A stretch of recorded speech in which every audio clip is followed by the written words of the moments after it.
Hello student, आज हम आपसे बात करने वाले हैं डार्विन की थ्योरी। यानी डार्विन, आपने बहुत अच्छे से साइंटिस्ट का नाम सुना होगा, Darwin, natural selection, origin of species के बारे में आपने बात सुनी होगी। तो उसी को लेकर हम आपको आज डार्विन की थ्योरी, साइंटिस्ट है डार्विनिज्म, उन्होंने यानी कि उनकी थ्योरी को डार्विनिज्म से बोला जाता है। आज हम इसी के बारे में आपसे बात करने जा रहे हैं। उससे पहले हम आपसे चाहते हैं कि हमारा चैनल आपको सब्सक्राइब कर दें, हमारे चैनल को शेयर कर दें, लाइक कर दें, और जो भी आप अपनी टॉपिक बता सकते हैं उस टॉपिक को लेकर हम आपके लिए वीडियो बना देंगे।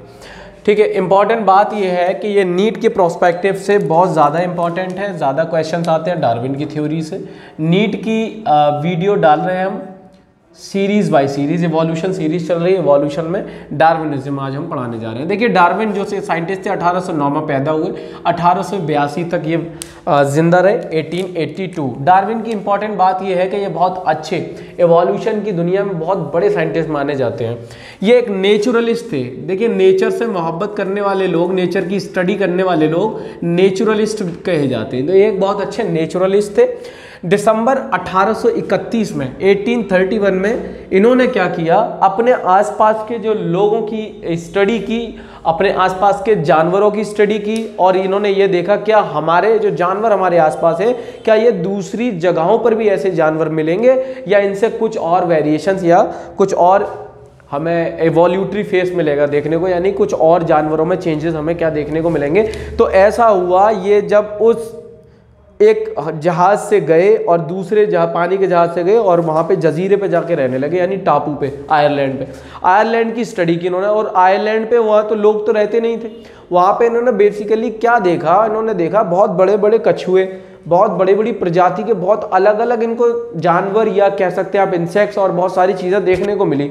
तो इससे इन्होंने एक बात कंक्लूजन निकाला कि जो बैरियर है, यानी कि जहां हम रह रहे हैं, जरूर नहीं वहां के जो भी इन्वायरमेंट में जो भी जानवर या जिंदा लोग रह रहे हैं, जरूर नहीं बाकी और जगह भी वैसे ही रहे। तो ये एक ज्योग्राफिकल बैरियर था बीच में, जिसको वो पार करके वहां गए।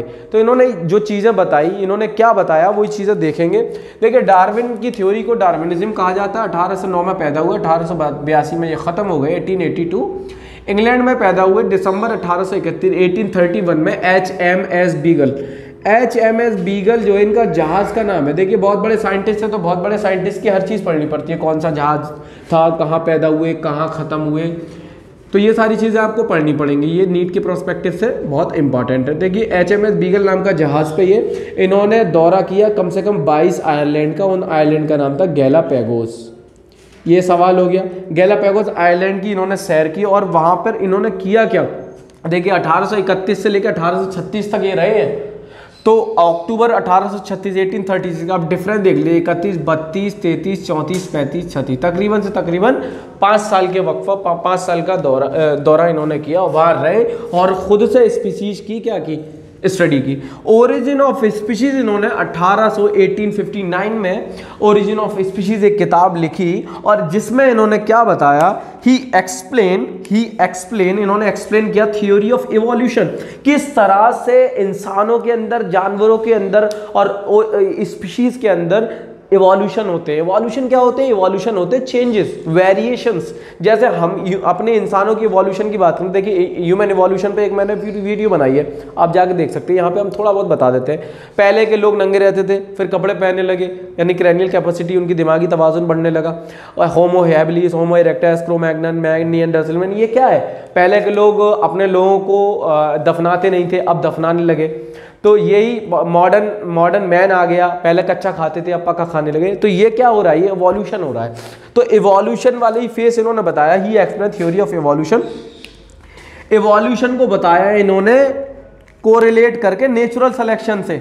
नेचुरल सिलेक्शन की बहुत इंपॉर्टेंस ही है, बहुत महत्वपूर्ण इसलिए है। नेचुरल सिलेक्शन समझ लीजिए, नेचर का सिलेक्शन क्या होता है। देखिए, इस दुनिया में हर साल बहुत सारे बच्चे पैदा होते हैं। नेचुरल सिलेक्शन आज भी आपको देखने को मिल जाएगा। इन बहुत सारे बच्चों के अंदर सर्वाइव कितने कर पाते हैं, डेथ रेट आप निकालिए। तो इसमें क्या होता है, बच्चों के बीच में कंपटीशन होता है जिंदा रहने के लिए। अब जो जिंदा रह गया, इसका मतलब ये होता है कि वही क्या हुआ, सुपीरियर है। बाकी सब क्या है, जो खत्म हो गए वो इंफीरियर है। तो सुपीरियर जो होता है वही यहाँ पे क्या रहेगा, जिंदा रह पाएगा। वरना यहाँ पे इंफीरियर की कोई जगह नहीं है, अकॉर्डिंग टू क्या, ओरिजिन ऑफ स्पीशीज। डार्विन के हिसाब से नेचर सिलेक्शन करती है, बहुत सारे बच्चे पैदा होते हैं, दुनिया में आते हैं, लड़ते हैं वो बैक्टीरिया से, वायरस से, और जो नहीं लड़ पाता वो ख़त्म हो जाता है, और जो जिंदा रह गया इसका मतलब वो मोस्ट क्या है, सुपीरियर बॉडी है। इतनी बात समझ में आ गई, नेचुरल सिलेक्शन इंपॉर्टेंट है। और दूसरा इन्होंने इनकी जो थ्योरी की मेन दो जो की है यानी मेन इंपॉर्टेंट फैक्टर्स थे इन्होंने बताए, एक तो ब्रांचिंग डिसेंट जो आगे पढ़ेंगे आप, दूसरा है नेचुरल सिलेक्शन, इसके बारे में बात कर रहे हैं, ठीक है। अब next, according to Darwin the fitness refers ultimately the only reproductive fitness. देखिए डार्विन के देखिए हमारे हिसाब से फिटनेस बहुत सारी चीज़ें हो सकती है। फिटनेस में आपकी बॉडी आ गई, आपका वजन आ गया, आपके अंदर कितनी फुर्ती, ताकत, जो भी बहुत सारी चीज़ें फिटनेस में आ गई। लेकिन डार्विन के हिसाब से फिटनेस बताया वही प्योर फिटनेस है जो रिप्रोडक्टिव हेल्थ के बेसिस पे यानी रिप्रोडक्शन के बेसिस पे बहुत बढ़िया है। यानी जो बंदा अपना बच्चा पैदा नहीं कर सकता वो क्या नहीं है, फिट नहीं है। किसके हिसाब से? डार्विन के हिसाब से। आप दिखने में कितने भी अच्छे हो, अगर आप इनफर्टाइल हैं, आप अपना बच्चा नहीं पैदा कर सकते तो आप कैसे हैं? रिप्रोडक्टिव फिटनेस के हिसाब से क्या है, अनफिट है। इतनी बात समझ में आ गई। तो रिप्रोडक्टिव फिटनेस बहुत इंपॉर्टेंट बात इन्होंने बताई। अच्छा, डार्विन वॉज इन्फ्लुएंस्ड, डार्विन बहुत ज़्यादा क्या थे, दो किताबों से बहुत ज़्यादा मुतासिर थे, इन्फ्लुएंस थे, जो कि उनको अट्रैक्टिव हुई लगी। दो किताबों से जो वो ताल्लुक़ था उनका, जो पढ़ के उन्होंने जो कि ह्यूमन की इवोल्यूशन की थ्योरी और नेचर सिलेक्शन की थ्योरी दी, वो ये थी एन ऐसे ऑन पॉपुलेशन, एक ऐसे लिखा था पॉपुलेशन के ऊपर, जिस साइंटिस्ट का नाम है, उन साइंटिस्ट का नाम है थॉमस रॉबर्ट मैथ्यूस या मैथ्यूस, जो लोग बोलते हैं प्रोनाउंसिएशन में। दूसरा एक तो साइंटिस्ट ये थे, इनकी किताब थी एन ऐसे ऑन पॉपुलेशन, ये नीट में सवाल आ चुका है, नीट में सवाल ये भी आ चुका है, AIPMT हुआ करता था तब आते थे, ये HMS बीगल पे सवाल आ चुका है, गैलापेगोस आइलैंड पे सवाल आ चुका है।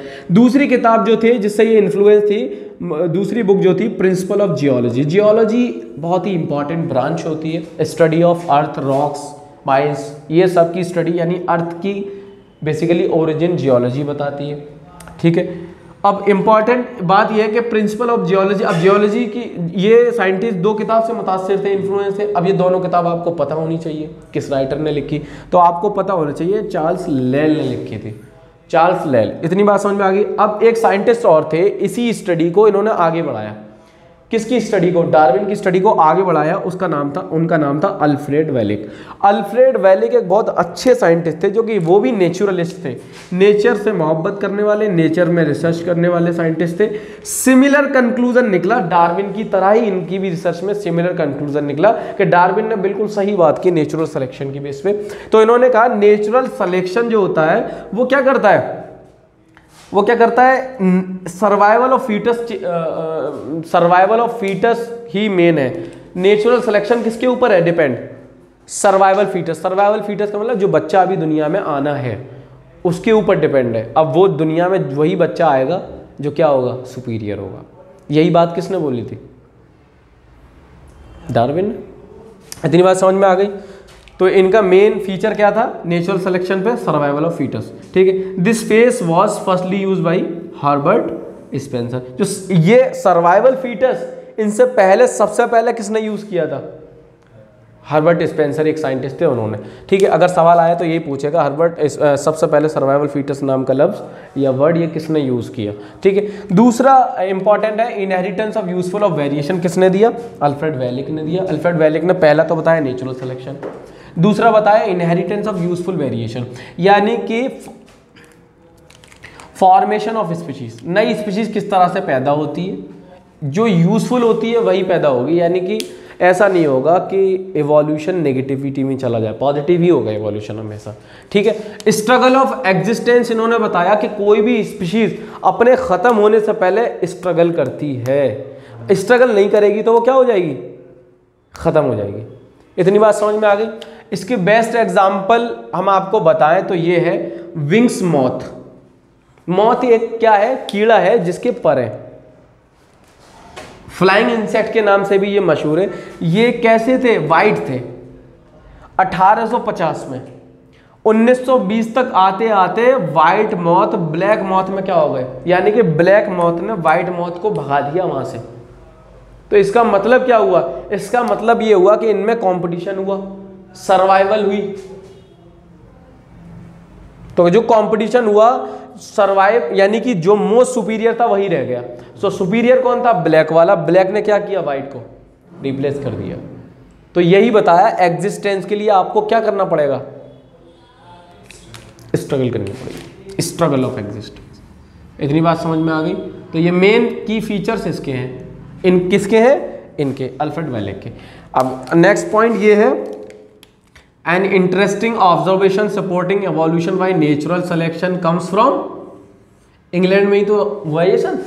तो बहुत अच्छी रिसर्च जो पैदा हुई है वो इंग्लैंड से पैदा हुई है। किस बेसिस पे, observation of supporting evolution in natural selection की थ्योरी के बेस पे। क्या आपका ये टॉपिक क्लियर हुआ? क्लियर हुआ तो हमें सपोर्ट करें, हमारे चैनल को सब्सक्राइब करें और लोगों तक पहुँचाएँ। जो बच्चे फ्री में लेक्चर नीट देना चाहते हैं और बायोलॉजी पढ़ना चाहते हैं, उनके लिए बेस्ट यानी बेसिक से हम हाई लेवल तक पहुंच रहे हैं, हर पॉइंट हम कवर कर रहे हैं। Thank you very much.